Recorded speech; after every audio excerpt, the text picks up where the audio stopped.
Hi, welcome to a video of my finds for the week of July 25th to July 30th, 2022.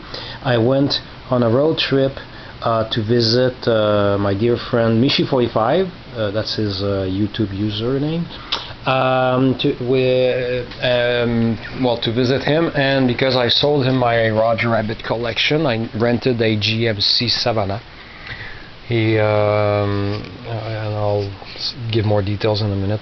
So I won't go into every single detail or every single object I acquired. Some more personal gifts between us. So I'll try to stick to the interesting stuff. So I arrived in London, Ontario on the 25th, Monday, 25th of July, 2022. So on Tuesday we went to one-of-a-kind antique mall, 97 Wilson Street, indoor 3-story high flea market, supposed to be so big. Well, I visited every single floor, and I ended up buying just two things. One, I'll show you a photo because it's in the fridge right now with tomato juice. It's a Tupperware container we've been using, but my father is not very careful with stuff, has put ours, the lid, in the bottom tray of the dishwasher, and it melted. So it's been on my want list, and I found it for $10. So proper cover. The other thing I will show you, it's right here. Out of all the records that were there, everything was overpriced, of course. This was the only record that was under the radar. Sesame Street Fever was $5, and it's the best condition copy I was able to acquire so far. Barely has a few folds here, a few creases, sorry. And the record barely has any, it's in the paper. Trust me on this, the record is in great shape. It's my best copy so far, so that was worth the $5. Now, then we went to a place called the Book Addict, and I didn't have time to visit the whole store because we were there close to closing time. But at the entrance I saw a big full box of sheet music, and I went through the whole damn thing, and I got 3 sheet music for $1 each. I got this one, the picture Casablanca, Humphrey Bogart, Ingrid Bergman, Paul Henry. So the song is As Time Goes By, so I thought it was just too cool. This is I'm Just a Vagabond Lover by Rudy Valley, which is cool because I know the song. I have the 78, so it's 1929. And this, of course, I have the LP, I have the 45, 4-in-1, so it's a childhood hit, the disco hit. What a difference a day made. Actually, I'm pretty sure it's a day makes, not a day made.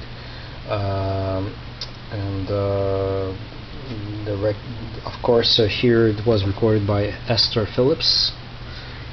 So I got these 3 for $1 each. Then, yeah, I have to keep going back to my computer. I said it's a big confusing week that it has been. Reason I took so long to make the video is because barely 48 hours after I came back, I caught my dad's COVID. He got the COVID while I was gone. So I've been ill for at least 2 weeks. I've been weak and stuff, and I'm just getting back to normal now. Anyway, I won't bore you with the picture of my, let me see here. Yeah, so Wednesday, 27th of July, we went to a book and record store, CD Lights Bookshop. I have the receipt here. On Richmond Street in London, Ontario. Now, I spent way more there. I splurged on several things that were a little bit pricey, but was much easier to find good stuff there than in the entire flea market.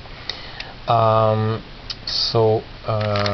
I did crank up the total by buying 3 gifts for 2 of my friends, because we had a common friend that also visited us, and I got him a record, and I got my Michi45, I got 2 records for him. I have to use this to go through and remember the prices. I bought all 3 formats at that store. Let's hope I'm not forgetting anything. So the 45s at the entrance of the store, before you even get in, was a crate of 78s and a few 45s had slip inside. So this was 25 cents. Count Me In by Gary Lewis and the Playboys, and Little Miss Go-Go on the other side. There we go. So that was only 25 cents. I'm sure it's an upgrade on my worst copy that I already have. Then I got this for $1 that I think was under the radar. Doesn't have any scratches. Did I clean it all? Oh yeah, I did. It was just filthy, but I cleaned it. Yeah. So we have here first pressing, original pressing of Hank Williams, half as much. The other side is Let's Turn Back the Years. So of course for $1, sure, why not? I forgot to check. Hey, that's right, because I have a 1178 by him. I forgot to check if I have this on a 78. I got this for $1.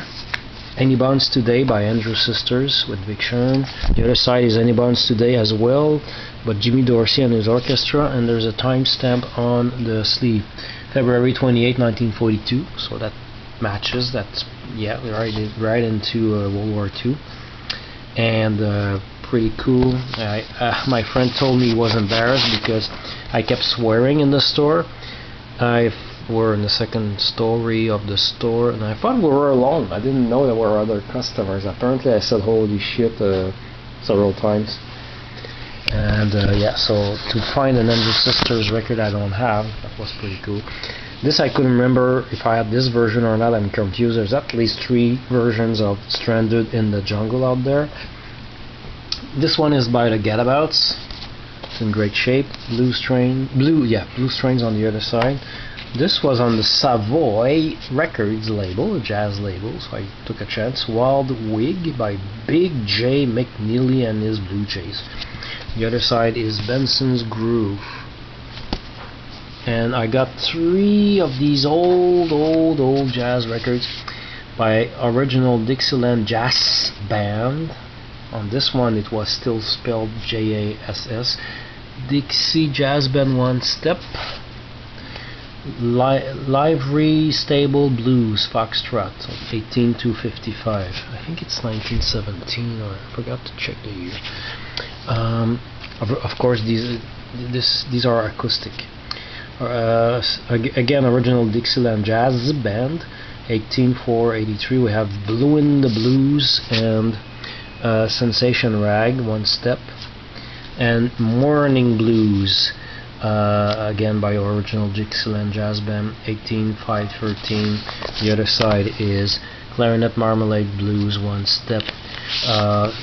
Those were in pretty good shape for what they are, and there were more by them, but they were not in satisfactory condition.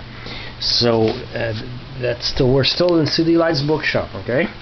Then I got this for $4, a bit pricey, but heck. I collect Errol Garner records, and this is, I didn't look it up, I didn't have time, I was ill for 2 weeks, but I'm wondering if it's his very first LP record ever. It's a 10-inch LP. No, probably not. It says here Savoy Records Volume 2, so MG15001, Errol Garner. Plays not bad on the right record player. Listen to it, and of course it's Errol Garner, my favorite jazz pianist. And then because I had like $72.25 of stuff plus tax, I've asked him. I started collecting Hall & Oates LPs of the 70s, and there were 2 that were in my book too expensive, and actually not just in my book, but according to Discogs, their LPs are like under $2. This was $6, and that one as well. I wanted to lower them a bit, and he gave them for me to me for free. So those 2 I didn't pay. No Goodbyes Hall & Oates, which I did. What I didn't know is it's just a handful of unreleased tracks. And how many? 1, 2, 3. And just 3. Yeah, 3 unreleased tracks. and the rest is tracks from previous albums. So then we got Arrowhorn Notes Along the Red Ledge. This was $5. Some I remember. Herbie Man, because I collect Herbie Man records. Sunbelt. I have to remember to frame properly. This was my best purchase of the day. So this was under the radar. He priced this at $5. Now, if you're an Elvis fan, you will recognize the fact that this is a mono copy, the LPM 3921. And I think not on Twitter, it was an image I showed on Twitter. I have a copy where the record is near mint, but how do you call that part of the cover anyway? All of this was all torn off by a cat, the owner told me. So I got this mostly for the record cover upgrade, but the record itself is in pretty good shape. Got this for $5. I'll let you check for fun after the video. Pause the video, go on Discogs, check Elvis's Gold Records, Volume 4, LPM 3921 Canada. Check how, if you registered, you can check the prices the last one sold for. Check how much it went for the last 2 times it sold. Okay, so welcome back if you pause the video to check. There we go. And Herbie Man, Superman, what's really funny, he had another copy for $6, and this one has just a little bit of damage on the cover, but the record was in better shape than the $6 one, so that was funny. So I got this for $3, and what's really cool, because you know I love disco, this album is produced by Patrick Adams, who passed away this year. Patrick Adams, who's behind Push in the Bush, anyway. So that's pretty interesting. Can't wait to listen to it. This I got simply because I collect novelty record covers, and this one opens like this and like this, and you have the cover. The record is here. The content is worthless, but the very first record I owned in my life was a cardboard record that came from a honeycomb box of cereal, and it had a Bobby Sherman song and an Anne Renee song on it. So Bobby Sherman's Greatest Hits Volume 1 for $1. This was I forgot, yeah, I've placed it with the LPs. That was a 12-inch 78, which I didn't really need, because it's simply Benny Goodman and his orchestra. It's Sing Sing Sing parts 1 and 2, but it's pretty clean, and I played it, and yeah, it's the original. It's not the original, because it's a Swing Classic reissue, but still, it's pretty cool. And this is a stupid splurge, because I knew the record was scratched a bit, but it's warped. It still plays on a cheap record player, but yeah, $5 for that was way overpriced. Fabian, Hold That Tiger. There we go. This is also overpriced, but I'm a big Freddie Cannon fan, and I collect all the records I can find by him. I didn't have that one. $7, and okay, lots of scuffs and some scratches here and there. Plays out not bad though, and so I needed that. And an upgrade to a scratchy record I bought, Hairline Scratch I did not see. This one is in good shape, but it was a little bit overpriced for what it is. Godley and Cream, Goodbye Blue Sky. Again, I'm not framing properly, sorry about that. It was $5. So yeah, I'll got all that, plus the 2 free records, plus tax. Oh, of course, it's missing 3 records. Since I don't have them anymore, I will show you the images in my photo inventory. Let's see how long the video is. Yeah, I'll have to cut to part 2 very soon. So the records. Yes, there we go. Zoom. For our common friend, I got Alley Cat for $4 by Ben Fabric, because he loves cats. He never seen that record cover before, so okay, I'm getting that for him. My other friend, Michi45, had his eye on a Phil Harris record, because he loves Baloo from Jungle Book. Of course, Phil Harris voiced several cartoon characters, including Baloo. And it was $5. The condition was meh.